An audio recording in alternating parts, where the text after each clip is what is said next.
Before we begin, viewer discretion is advised. This documentary contains graphic archival footage from the September 11th attacks, which may be disturbing for some viewers.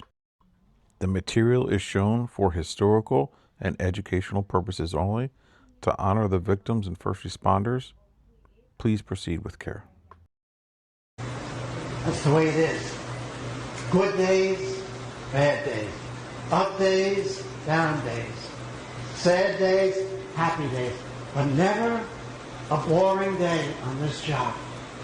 You do what God has called you to do. You show up, you put one foot in front of another, you get on the rig, and you go out, you do the job, which is a mystery and a surprise. You have no idea when you get on that rig, no matter how big the call, no matter how small, you have no idea what God's calling you to. On the morning of September 11th, 2001, as smoke poured from the World Trade Center and panic swept through lower Manhattan, thousands of people ran for their lives. One man ran towards the fire.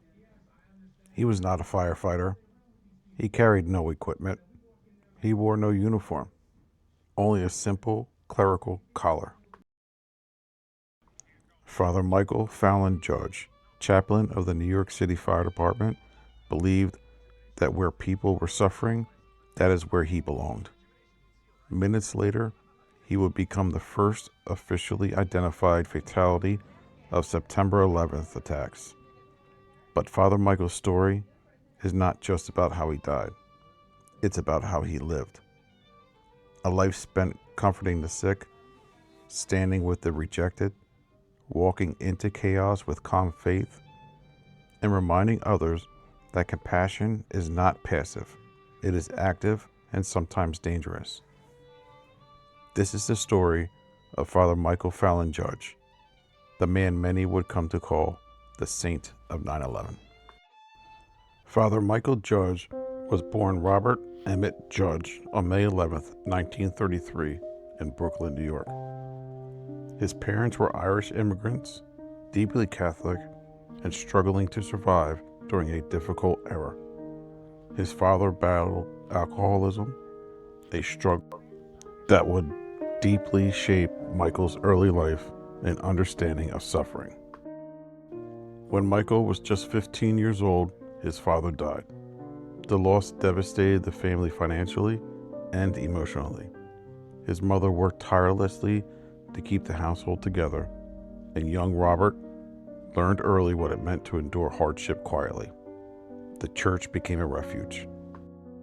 It was a place of structure, peace, and purpose.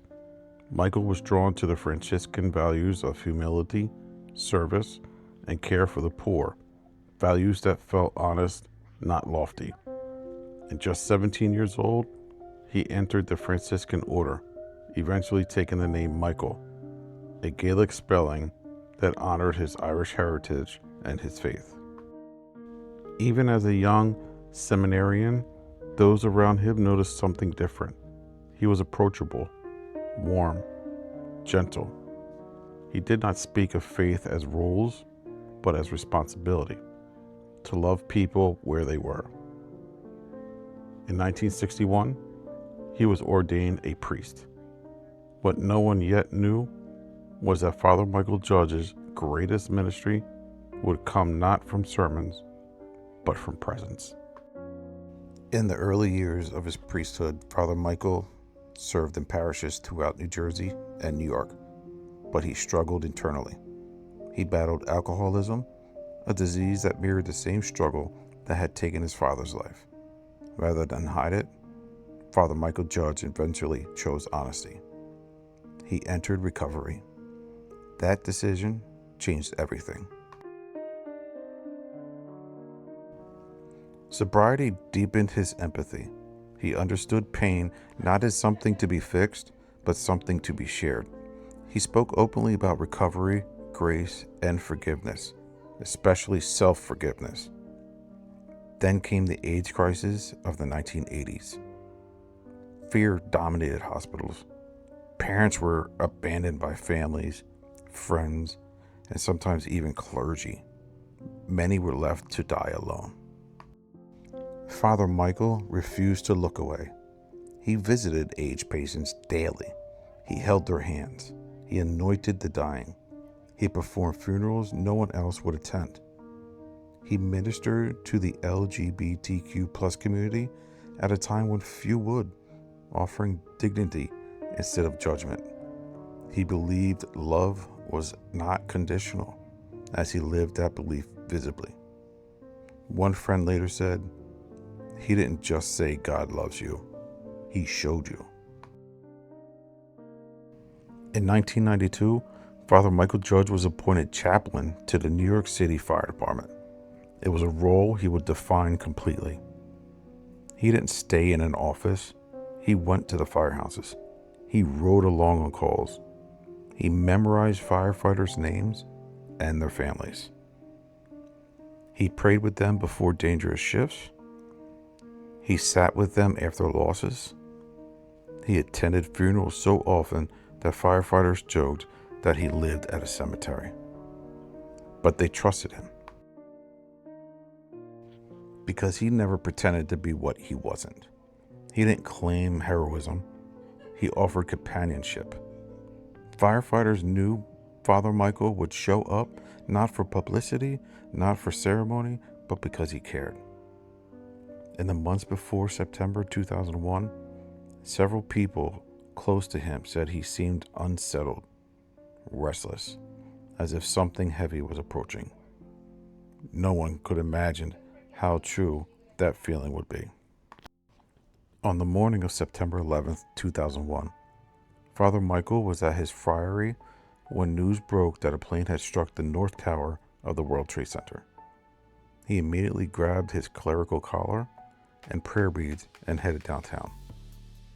Witnesses later recalled seeing him in the lobby of the North Tower, praying with firefighters, offering last rites, and comforting the injured. He remained calm.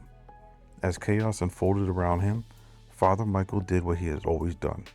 He stayed present. At 9:59 a.m., the South Tower collapsed. The thunderous impact sent debris flying through the complex. Father Mychal was struck by falling material inside the North Tower and was killed instantly. When his body was recovered, firefighters carried him from the rubble in a moment captured in one of the most iconic photographs of 9/11. He was officially recorded as victim 0001, the first confirmed fatality of the attacks. Father Mychal Judge's funeral was held at St. Francis of the Assisi Church in Manhattan. Thousands attended. Firefighters, police officers, politicians, LGBTQ plus advocates, ordinary New Yorkers who lived he had touched. He was later laid to rest at Holy Specular Cemetery in Totowa, New Jersey. In death, his life became a symbol, not of tragedy alone, but of courage guided by compassion. Schools, streets, and scholarships were named in his honor. His story was told in books, documentaries, and sermons. And quietly, people began calling him something else, a saint. Father Mychal Judge was not perfect. He struggled. He failed. He got back up. And that is precisely why this story endures. He believed faith was not about avoiding pain, but walking into it with others.